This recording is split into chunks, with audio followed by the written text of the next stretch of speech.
damit du auf dem Laufenden bleibst. Und Dieter, das müssen wir nochmal machen. Ich kann mich nicht konzentrieren, wenn du diese Bewegungen machst.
Und hier ein weiteres Video mit Nils Hogendorn. Moin erstmal. Ja, das ST3 hast du gerade eben schon einmal kurz gesehen im Vorspann und jetzt steht es hier vor mir. Und bevor ich dir ganz viel darüber erzähle, möchte ich dich einmal auffordern, dass du den Kanal abonnierst, damit du auf dem Laufenden bleibst, und lass schon mal einen Daumen hoch da für dieses Video. Und ja, bevor ich jetzt weiterrede oder noch mehr rede, fangen wir an mit dem Stromer. Und das ist ja jetzt schon das dritte Video mit einem Stromer-Bike. Also ganz neu ist es auch nicht, aber für alle, die das erste oder zweite Video vom Stromer verpasst haben: Stromer ist im Hause Zweirad Hogendorn ein neuer Hersteller. Das heißt, du kannst diese Räder bei uns kaufen, du kannst diese Räder auch bei uns zum Service bringen. Also das möchte ich an dieser Stelle einmal erwähnen. Und was ich auch erwähnen möchte: wer ist überhaupt Stromer, wo kommen die überhaupt her? Das ist ein Schweizer Hersteller, und Stromer baut nur S-Pedelecs. Ja, und eins steht hier, das ist das Modell ST3 in der Farbe Cool White. Also ich finde es ein absoluter Blickfang und ein super stylischer Begleiter, egal was du mit diesem Rad machst.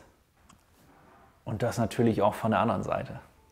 Aber bevor ich dich jetzt langweile mit Design, Geschwafel und Gelaber, wie cool dieses Fahrrad aussieht, fangen wir an mit den technischen Details. Und dann starten wir direkt mit dem Herzstück. Kann man auf jeden Fall so sagen, das ist das Herzstück. Das ist der Heckmotor. Und auch das ST3 aus dem Hause Stromer ist wie alle anderen Stromer E-Bikes oder S-Pedelecs, ich muss mich da erst noch dran gewöhnen, das sind alles S-Pedelecs, mit einem Hinterradmotor ausgestattet. Dieser Motor hat 820 Watt und 44 Newtonmeter Drehmoment. Und wenn du auch gerade dazugehört hast und gedacht hast, oh, der Motor, der ist aber massiv, der hat aber eine große Wirkung, gucken wir doch extra nochmal von der anderen Seite, weil der Motor wird fast komplett verdeckt von der Bremsscheibe, die einen Durchmesser von 203 mm hat. Und vom Motor gehen wir natürlich auch zum Akku, und hier haben wir natürlich Dimensionen, die wir auf diesem Kanal so selten gesehen haben, weil die sind schon deutlich größer als das, was wir vom normalen Pedelec her kennen.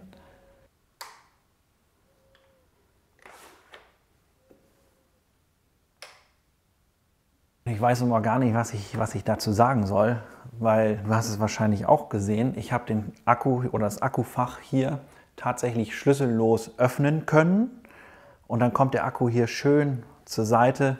Ja, öffnet sich das Fach. Wenn du ganz genau aufgepasst hast, dann hast du schon gesehen, hier ist ein 983 Wattstunden Akku verbaut. Und der Hersteller sagt, so ungefähr 180 Kilometer Reichweite, also bis zu. Hängt natürlich immer von deiner Fahrweise ab. Wenn das Wetter wieder besser ist, dann testen wir das auch mal. Und wenn du sagst, boah, 180 Kilometer, so viel brauche ich gar nicht. Es gibt wahlweise zwei Akkuvarianten beim ST3. Einmal gibt es den 813 Wattstunden Akku und einmal, so wie ich es hier in meinem Fall habe, mit 983 Wattstunden. Ich nehme den Akku mal heraus und du siehst schon, du hast hier einmal so einen praktischen Haltegriff, und der ist natürlich auch wirklich groß, Und ich will noch mal was zu den technischen Daten sagen, weil wir haben hier ein 48 Volt System und ja, wie vorhin schon gesagt, 983 Wattstunden, also wirklich ein relativ großer Akku. Und wenn du jetzt sagst, so, oh, jedes Mal rausnehmen, dafür ist er mir vielleicht etwas zu groß, kannst du es natürlich auch wirklich ganz einfach im Fahrrad aufladen. Ich zeige das auch einmal. Hier hast du dann auch ganz praktisch eine Ladebuchse. Und falls du dich jetzt fragst, okay, so ein riesen Akku, was hat er denn für eine Ladezeit? Also je nach Akkugröße so ungefähr circa 5 Stunden. Als nächstes gehen wir mal aufs Cockpit oder aufs Interface oder Display, je nachdem, wie wir es nennen möchten. Bei Stroma heißt das Ganze Omni Interface. Und hier hast du verschiedene Funktionen. Du hast gerade eben schon gesehen, ich habe den Akku wirklich ohne Schlüssel entnehmen können, also wirklich schlüssellose Bedienung. Dann hast du auch Smart Lock, das heißt, du kannst das Rad auch wirklich mit deinem Smartphone sperren und dann mit dem Code wieder entsperren. Alarmanlage, GPS und so weiter. Also so, dass du auch wirklich im Falle eines Verlustes von diesem Rad maximale Sicherheit hast und auch dieses Rad, ja, so gesehen wiederfinden kannst über GPS. Jetzt habe ich schon fast vergessen, hier zu zeigen, was wir hier noch so haben. Also du kannst dann natürlich auch die ganzen Fahrmodis ablesen. Also hier hast du 3 Unterstützungsstufen. Ich habe hier oben einen Knopf. Wenn ich hier mal Plus und Minus drücke, siehst du 1, 2, 3. Ich kann auch ohne Unterstützung fahren, habe hier die Ladezustandsanzeige und wenn ich jetzt losfahren würde,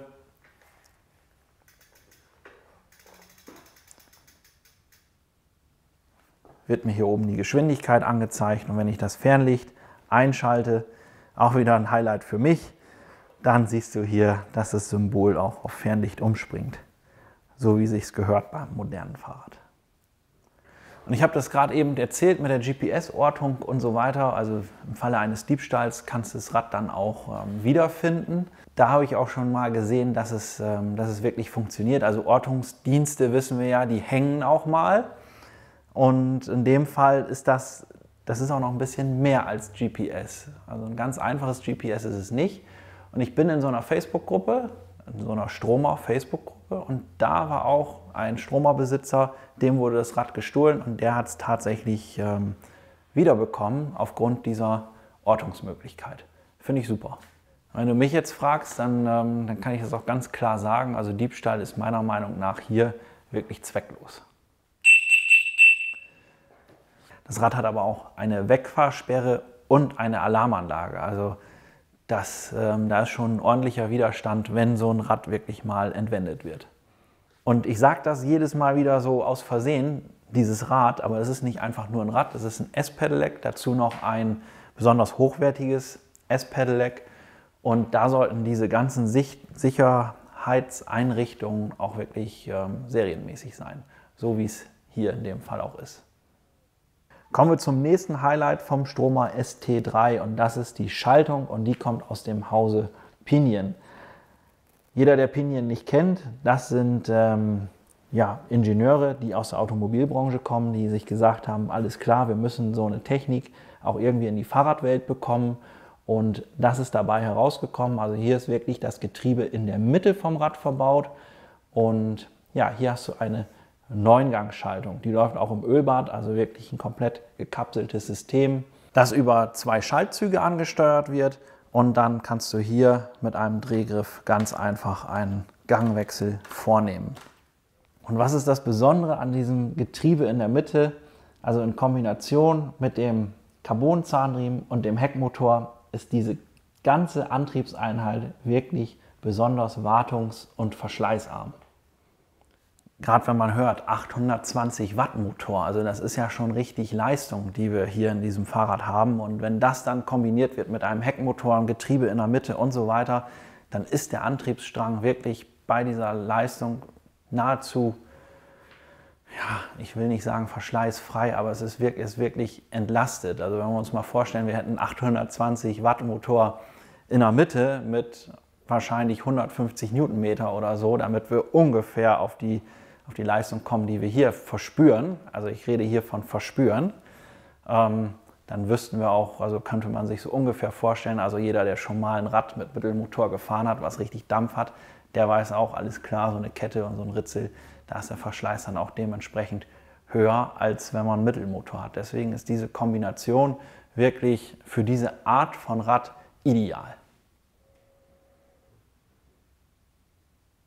Ja, das war die Schaltung, die 9-Gang-Schaltung aus dem Hause Pinion, und ich kann ja auf jeden Fall sagen, Kanal abonnieren lohnt sich, weil wir werden auch noch das ST7 aus dem Hause Stromer vorstellen, und das Rad ist dann mit der Smart Shift Schaltung ausgestattet. Also es wird nochmal spannend. Wobei das hier schon wirklich cool ist, muss man schon sagen. Also mich begeistert das Rad schon die ganze Zeit. Je mehr ich mir das angucke, auch wenn man so im ersten Moment sagt, krasses Design, ich finde es immer schöner. Mir gefällt es immer besser. Oder Dieter?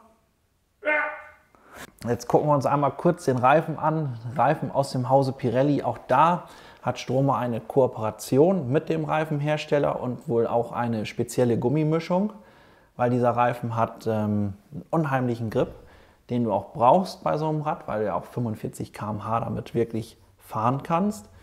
Und du hast hier eine Reifendimension von 57,584, man könnte auch sagen 27 Zoll und fast 60 mm breit. Und das sorgt natürlich auch für Komfort, gerade bei den hohen Geschwindigkeiten, wenn dann doch mal eine unebene Straße dabei ist, und gleichzeitig auch für Sicherheit, weil du halt maximalen Grip damit verspüren kannst. Beim Reifen habe ich über Sicherheit gesprochen, und dann kann man auch direkt weitermachen mit der Beleuchtung, weil sehen und gesehen werden ist ja mit so einem High-Speed-Pedelec auch wirklich wichtig. Und hier hast du zum Beispiel, finde ich immer sehr elegant gelöst, einmal dieses Stromer-Emblem, das hier beleuchtet ist, als Tagfahrlicht, finde ich super praktisch. Und dann kommen wir hier zu meinem Scheinwerfer, und das ist auch mit wirklich der einzige Kritikpunkt, der mir hier so einfällt an diesem Rad. Also wir haben hier 600 Lumen Abblendlicht und wir haben 900 Lumen Fernlicht. Und wenn du das jetzt so hörst, dann denkst du wahrscheinlich so im ersten Moment, ja, das reicht wohl. Und das kann auch sein, dass dir das reicht. Und wenn du mich fragst, dann sage ich, das reicht nicht. Weil vielleicht bin ich auch einfach nur verwöhnt von Scheinwerfern aus dem Hause Supernova, Busch und Müller oder Lupine. Der hier macht mir persönlich für diese Geschwindigkeit zu wenig Licht, aber das kannst du am besten auch selbst ausprobieren und herausfinden, ob dir das reicht oder ob du sagst, ich fahre gar nicht so viel im Dunkeln. Es darf ja auch zu den Bedürfnissen passen. Für mich und meine Bedürfnisse ist es zu dunkel, und ich wünsche mir immer ganz viel Licht, gerade bei der hohen Geschwindigkeit. Und dann gucken wir uns noch mal kurz das Rücklicht an. Auch hier ein LED-Rücklicht mit Bremslichtfunktion. Also wenn man Fernlicht hat, muss man Bremslicht haben. Andersrum beim S-Pedelec ist es sogar Vorschrift. Genauso wie eine Kennzeichenbeleuchtung. Weil hier ist dann auch gleichzeitig der Kennzeichenhalter und hier unten der vorgeschriebene Rückstrahler. Jetzt gehen wir noch mal zurück zum Komfortthema Sattelstütze, weil bei diesen hohen Geschwindigkeiten spielt die Sattelstütze eine große Rolle. Und hier haben wir eine, die haben wir mit konfiguriert, weil mich das Thema auch interessiert. Jeder, der den Kanal schon lange folgt, der weiß, alles klar, der Hogendorn ist Beischulz-Fan. Wieso spricht er überhaupt darüber? Kann ich dir ganz ehrlich sagen, weil diese Videos sind absolut authentisch. Und ich kann dir auch sagen, ich habe diese Sattelstütze im Langzeittest noch nie ausprobiert und kann dazu eigentlich gar nicht so viel sagen.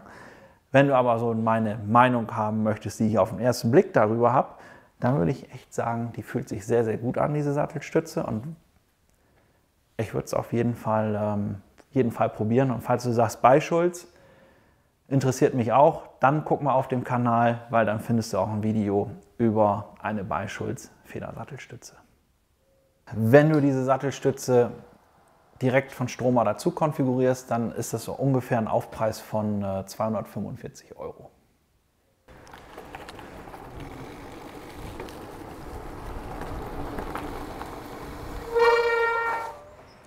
Also das geht ganz schön ab und was soll ich sagen? Angenehm und mühelos dein Ziel in Rekordzeit erreichen. Das geht auf jeden Fall mit dem Stroma ST3. Und genauso ist es auch mit den Bremsen. Auch die sind sicher und zuverlässig. Ich meine, was will man erwarten bei 203 mm Bremsscheibendurchmesser? Das ist eine ganz sichere Geschichte. Und falls dir das noch nicht reicht an Sicherheit, kannst du dieses Rad auch mit ABS konfigurieren.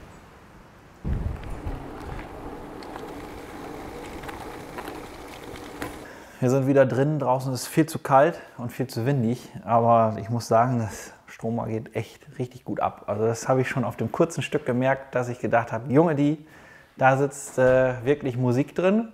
Auch wenn man denkt, so 44 Newtonmeter, mein Bosch Pedelec hat 85. Das ist so, aber Mittelmotor und Heckmotor, das sind zwei verschiedene Welten, die können wir nicht miteinander vergleichen und deswegen fangen wir sowas auch gar nicht erst an. So, aber falls du dich jetzt fragst, so, der hat gerade über ABS gesprochen, kann ich dazu konfigurieren? Was kostet das denn jetzt? Kann ich dir das auch ganz einfach beantworten. Das wäre dann ein Aufpreis von 850 € und dann kommt das Stroma ST3 mit ABS zu dir. Und jetzt sagst du, alles klar, wo kann ich das denn kaufen? Du stellst das jetzt vor, habt ihr das im Laden oder wie ist es überhaupt? Kann ich das mal testfahren? Ist das überhaupt was für mich? Ich weiß es gar nicht und so weiter. Dann möchte ich dich herzlich einladen zur Fahrradberatung. Die kannst du ganz einfach einen Termin unter www.hogendorn.de buchen, suchst dir ein Wunschdatum, Wunschuhrzeit aus, dann messen wir dich einmal aus, dann gehen wir ein paar Fragen durch, sodass du dir nachher auch wirklich zu 100% sicher sein kannst, dass dieses Rad perfekt zu dir passt oder vielleicht auch ein anderes perfekt zu dir passt. Und wenn du sagst, Mensch, wieso stellt er nicht das ST7 vor, das hat auch schon ABS serienmäßig, kann ich dich beruhigen, das kommt demnächst auch.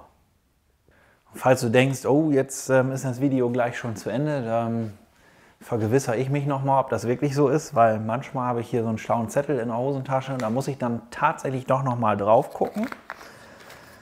Aber ich bin mir ziemlich sicher, dass ich so ziemlich alles erzählt habe. Sowas, was ich jetzt noch sagen könnte, haben wir aber auch schon drüber gesprochen. Das wären so die zusätzlichen Funktionen bzw. Konfigurationen. Das wäre einmal das ABS, dann haben wir die Federsattelstütze, die in meinem Fall schon verbaut ist. Dann gibt es noch eine Federgabel. Auch das wirst du in der Folge vom ST7 sehen. Aber wenn du nicht warten kannst, dann musst du halt noch schneller zur Fahrradberatung kommen. Und ja, optional gibt es 2 Akkugrößen, habe ich auch erwähnt. Und was auch wirklich ein ganz spannender Punkt ist, das ist das Thema Vorbau und Sitzposition. Also dieses Rad gibt es in 3 verschiedenen Rahmengrößen. Dann gibt es auch noch eine andere Rahmenform. Also das hier ist jetzt so die Sportform oder die Diamantform. Es gibt noch so eine Trapezform. Da ist das Oberrohr etwas abgeflachter. Und dann gibt es verschiedene Vorbauten. Also das hier ist der komfortable Vorbau. Es gibt aber auch noch einen flacheren, sportlichen Vorbau. Also das wollte ich einmal gesagt haben. Und ja, da muss ich nur noch ein Fazit machen. Und bevor ich jetzt einfach so mein Fazit runterratte, möchte ich dich noch einmal auffordern, dass du mal schreibst, was möchtest du denn vom Stroma sehen? Oder habe ich irgendwas vergessen zu erzählen? Oder sollen wir mal fahren? Oder was auch immer. Also alles, was dir so vorschwebt rund um das Thema Stroma. Schreib es einfach in die Kommentare, dann können wir garantiert noch eine weitere Folge produzieren und dann auch nochmal darüber sprechen. Und jetzt kommen wir zum Fazit. Was soll ich sagen? Es ist ein absolut fantastisches Fortbewegungsmittel. Es ist ein S-Pedelec. Es ist nicht irgendein Fortbewegungsmittel. Es ist ein S-Pedelec. Es ist ideal zum Pendeln, vor allen Dingen zum schnellen Pendeln, zum komfortablen Pendeln. Für die Fahrradtour am Sonntag, ja, wird dann eine schnelle Fahrradtour. Und ja, ich finde auch leistungsstark, das ist ein Wort, das kann ich hier im Fazit mit einbauen, weil das ist es auf alle Fälle. Allein wenn wir uns mal die ganzen technischen Funktionen angucken, Alarmanlage, GPS, Wegfahrsperre, dann das Drehmoment von 44 Newtonmeter, der große Akku, fast 1000 Wattstunden, was auch gigantisch viel ist, 9-Gang-Schaltung, hydraulische Scheibenbremsen, ABS möglich und so weiter. Also wirklich völlig komplett durchdachtes S-Pedelec, was für mich zur absoluten Spitzenklasse gehört.